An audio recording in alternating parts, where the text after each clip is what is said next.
Hello बच्चों, तो आज हम फिर मिलते हैं छोटी सी नई कहानी के साथ। आज की कहानी है हमारे देश के बहुत बड़े राजनेता, देशभक्त और महापुरुष सरदार वल्लभ भाई पटेल की। सरदार वल्लभ भाई पटेल को लौह पुरुष, सरदार पटेल आदि अनेक नामों से जाना जाता था। लोग उस समय इनकी बहुत इज्जत करते थे और इनके जो कार्य थे वो लोहा मनवा लेने वाले कार्य थे। दृढ़ प्रतिज्ञ थे, जो निश्चय कर लेते थे एक बार सरदार पटेल जी, वो करके दिखाते थे। जो लोग सोच भी नहीं पाते थे, असंभव कार्यों को भी करके दिखाया, तो इनको लौह पुरुष की उपाधि मिली। तो आओ बच्चों, हम उनकी जीवनी के बारे में, उनके बारे में जानते हैं। मुंबई की एक सभा में सिंह की तरह गरजते हुए एक देशभक्त ने कहा था कि अंग्रेज भारत को जितनी जल्दी आजाद कर दे उतना ही अच्छा। यदि देरी की गई तो यह उन्हीं के लिए खराब बात होगी। यह सिंह गर्जना करने वाले व्यक्ति थे लौह पुरुष सरदार वल्लभ भाई पटेल। वल्लभ भाई पटेल का जन्म 31 अक्टूबर 1875 को गुजरात के पेटलाद तालुके के करमसद गांव में हुआ था। इनके पिता का नाम झबेर भाई पटेल और माता का नाम लाड़बाई था। झबेर भाई किसान थे। आओ बच्चों, अब हम जानते हैं सरदार पटेल के बचपन की एक घटना सुनते हैं कि वो कितने बहादुर थे। सरदार पटेल के बचपन की एक घटना है।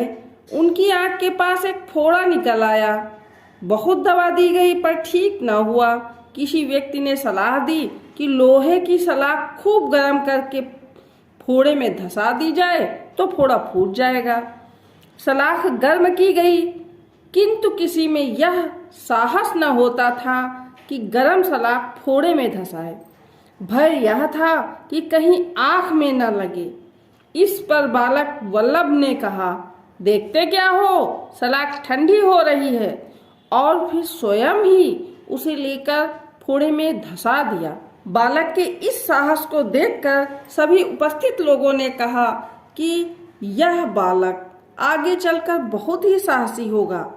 22 वर्ष की उम्र में उन्होंने नाडियाद स्कूल में मैट्रिक पास की। फिर मुख्तारी परीक्षा पास करके गोधरा में मुख्तारी करने लगे। कुछ समय बाद वल्लभ भाई वकालत पढ़ने के लिए विदेश चले गए। जहां वह रहते थे वहां से पुस्तकालय 11 मील दूर था। वह नित्य प्रति सवेरे उठकर उस पुस्तकालय में जाते और शाम को पुस्तकालय के बंद होने पर ही वहां से उठते थे। उनको पढ़ाई लिखाई से इतना लगाव था। अपने इसी अध्ययन के फलस्वरूप वह उस साल वकालत की परीक्षा में सर्वप्रथम रहे। इस पर उन्हें 50 पाउंड का पुरस्कार भी मिला।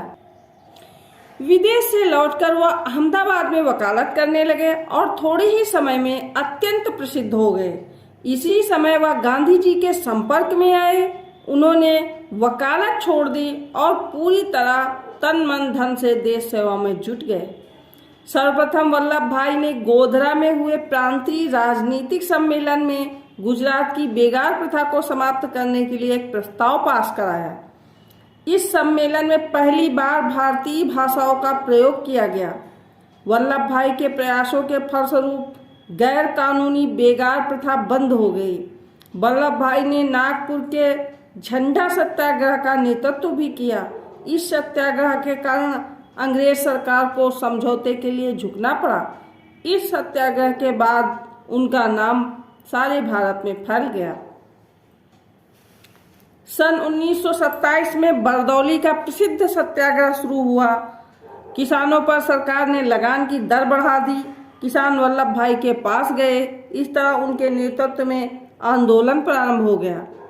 उन्होंने गांव वालों को इस तरह संगठित किया कि लगान मिलना तो दूर, गांव में अंग्रेज अफसरों को भोजन, रिहाइश और सवारी तक मिलना मुश्किल हो गया।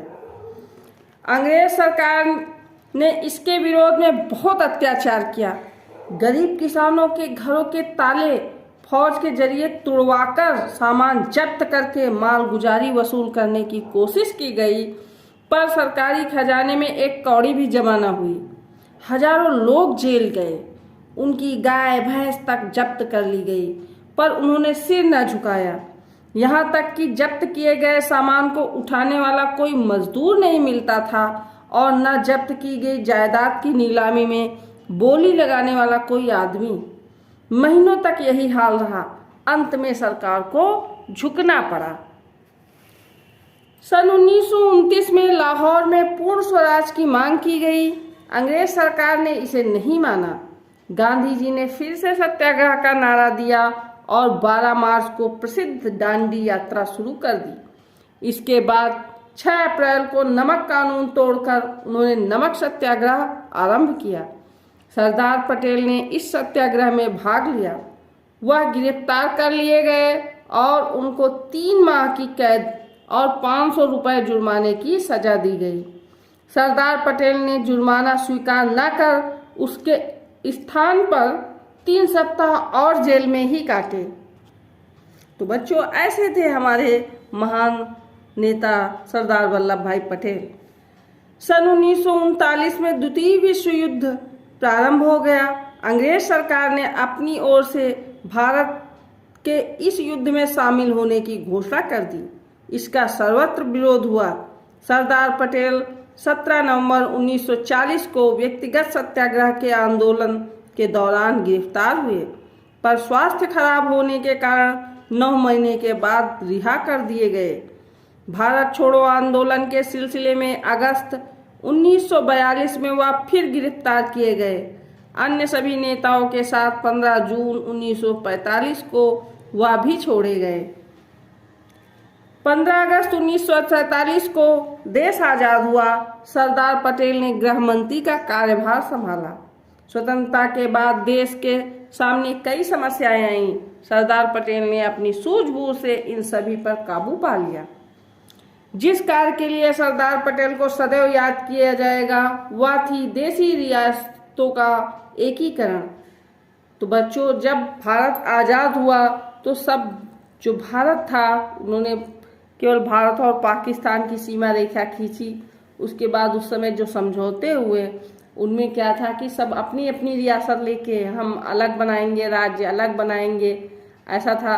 तो सरदार पटेल ने सबको भारत में मिलाया, किसी से बात करके और किसी को डरा धमका के। जब अंग्रेज भारत छोड़कर जाने लगे तो देशी रियासतों का यह आज़ादी दे गए कि वह चाहे तो आज़ाद रह सकते हैं, चाहे तो भारत या पाकिस्तान में मिल जाए। सरदार पटेल ने इस विकट समस्या को अपनी दृढ़ता और सूझबूझ से हल कर दिखाया और लगभग 600 रियासतों को भारतीय संघ का अटूट अंग बनाकर भारत के मानचित्र को नवीन स्वरूप प्रदान किया। संपूर्ण भारत में एकता स्थापित हो गई, इसलिए उन्हें भारत का लौह पुरुष कहा जाता है। सरदार पटेल स्वतंत्रता प्राप्ति के पश्चात केवल 2.5 वर्ष जीवित रहे। वह अंतिम समय तक कठिन परिश्रम करते रहे। 15 दिसंबर 1950 को दिल के दौरे से मुंबई यानी बम्बई में उनका निधन हो गया।